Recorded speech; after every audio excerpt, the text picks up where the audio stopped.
നമസ്കാരം, nation news ലൈവിലേക്ക് സ്വാഗതം. രാഹുൽ മാങ്കൂട്ടത്തിലിനെ സംസ്ഥാന അധ്യക്ഷ സ്ഥാനത്ത് നിന്നും മാറ്റിയതോടുകൂടി യൂത്ത് കോൺഗ്രസിന് നാഥനില്ലാതെയായിട്ട് ഒരാഴ്ച പിന്നിട്ടു. ലൈംഗിക ആരോപണങ്ങളെ തുടർന്ന് ആഗസ്റ്റ് 21-നായിരുന്നു രാഹുൽ മാങ്കൂട്ടത്തിലിൻ്റെ രാജി. രാഹുലിൻ്റെ രാജിക്ക് പിന്നാലെ യൂത്ത് കോൺഗ്രസ് അധ്യക്ഷ സ്ഥാനത്തേക്ക് പല പേരുകളും ഉയർന്നുവെങ്കിലും മുതിർന്ന നേതാക്കളുടെ പിടിവലിയെ തുടർന്ന് തീരുമാനം അനന്തമായി നീളുകയാണ്. ആദ്യഘട്ടത്തിൽ തന്നെ പോര് കോൺഗ്രസിൻ്റെ വാട്സപ്പ് ഗ്രൂപ്പുകളിൽ നിറഞ്ഞിരുന്നു.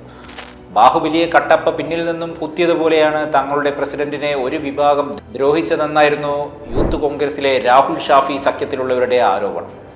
അബിൻ വർക്കിയുടെ കൈകളായിരുന്നു ഇതിന് പിന്നിലെന്ന് ആരോപിക്കപ്പെട്ടത്. ഇതേ ചൊല്ലി പോര് മുറിയതോടുകൂടി ഗ്രൂപ്പ് അഡ്മിനൊള്ളിയാക്കി ദേശീയ നേതൃത്വം. യൂത്ത് കോൺഗ്രസിന് അധ്യക്ഷൻ ഇല്ലാതെയായിട്ട് ഒരാഴ്ച പിന്നിട്ടിട്ടും പകരം ചുമതല ആർക്കും കൈമാറിയിട്ടില്ല. ഇതിനിടെ ബീഹാറിലെ വോട്ട് ചോരി യാത്രയിൽ രാഹുൽ ഗാന്ധിക്ക് പിന്തുണ പ്രഖ്യാപിച്ച് യൂത്ത് കോൺഗ്രസ് സംസ്ഥാന കമ്മിറ്റി നടത്തുവാനിരുന്ന ലോങ് മാർച്ച് അടക്കം മാറ്റിവെച്ചു. യൂത്ത് കോൺഗ്രസ് സംസ്ഥാന പ്രസിഡന്റ് സ്ഥാനത്തേക്കുള്ള മത്സരം കടുക്കുന്ന സാഹചര്യത്തിൽ എ ഗ്രൂപ്പ് KM അഭിജിത്തിന് പിന്തുണ നൽകുവാൻ തീരുമാനിച്ചുവെങ്കിലും ഷാഫി പറമ്പലിന്റെ നേതൃത്വത്തിലുള്ളവർ ഇതിനെ എതിർത്തു. മുതിർന്ന നേതാവ് രമേശ് ചെന്നിത്തല നിലവിലെ വൈസ് പ്രസിഡന്റ് അബിൻ വർക്കിക്ക് പിന്തുണ പ്രഖ്യാപിച്ചതോടുകൂടി മത്സരം കൂടുതൽ ശക്തമായി. കൂടാതെ ദേശീയ സെക്രട്ടറി ബിനു ചുള്ളിയലിന് KC വേണുഗോപാലിൻ്റെ പിന്തുണ പ്രഖ്യാപിച്ചുവെങ്കിലും പ്രായപരിധിയടക്കം തിരിച്ചടിയാകുമെന്നതിനാൽ OJ ജനീഷിനെ പരിഗണിക്കണമെന്നാണ് ഷാഫിയുടെ ആവശ്യം. അബിൻ അധ്യക്ഷ സ്ഥാനത്തേക്ക് വരരുതെന്നാണ് രാഹുൽ പക്ഷത്തിൻ്റെ നിലപാട്. രാഹുലിനെ വീഴ്ത്തി പ്രസിഡന്റ് കസേര ലക്ഷ്യമിട്ടവരാണ് ഇപ്പോൾ ഉണ്ടായ വെളിപ്പെടുത്തലുകൾക്കെല്ലാം പിന്നിലെന്നാണ് ആക്ഷേപം. അതുകൊണ്ട് തന്നെ അബിൻ വർക്കി യൂത്ത് കോൺഗ്രസിൻ്റെ തലപ്പത്തേക്ക് വന്നാൽ രാഹുൽ ഷാഫി പക്ഷക്കാർ രാജിവെക്കുമെന്ന മുന്നറിയിപ്പും പാർട്ടിക്കകത്ത് സജീവമാണ്.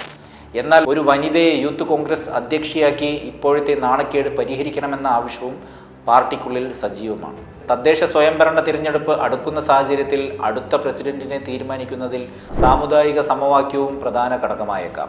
യൂത്ത് കോൺഗ്രസ് ദേശീയ നേതൃത്വമാണ് അധ്യക്ഷ സ്ഥാനത്തിൽ അന്തിമ തീരുമാനം എടുക്കുന്നത്. എന്നാൽ യൂത്ത് പോരിന് പുറമെ മുതിർന്ന നേതാക്കൾ കൂടി അധ്യക്ഷ പദവി ആവശ്യപ്പെട്ട് രംഗത്ത് വന്നതോടുകൂടി അനിശ്ചിതത്വം നീളുകയാണ്. അതേസമയം നിലവിൽ യൂത്ത് കോൺഗ്രസ് അധ്യക്ഷന്റെ കാലാവധി ഇനി 1 വർഷത്തിൽ താഴെ മാത്രമാണ് അവശേഷിക്കുന്നത്. അതിനാൽ പുതിയ നിയമനം നടത്താതെ താൽക്കാലിക അധ്യക്ഷനെ ചുമതലപ്പെടുത്തുവാനും ആലോചനകൾ നടന്നു വരികയാണ്.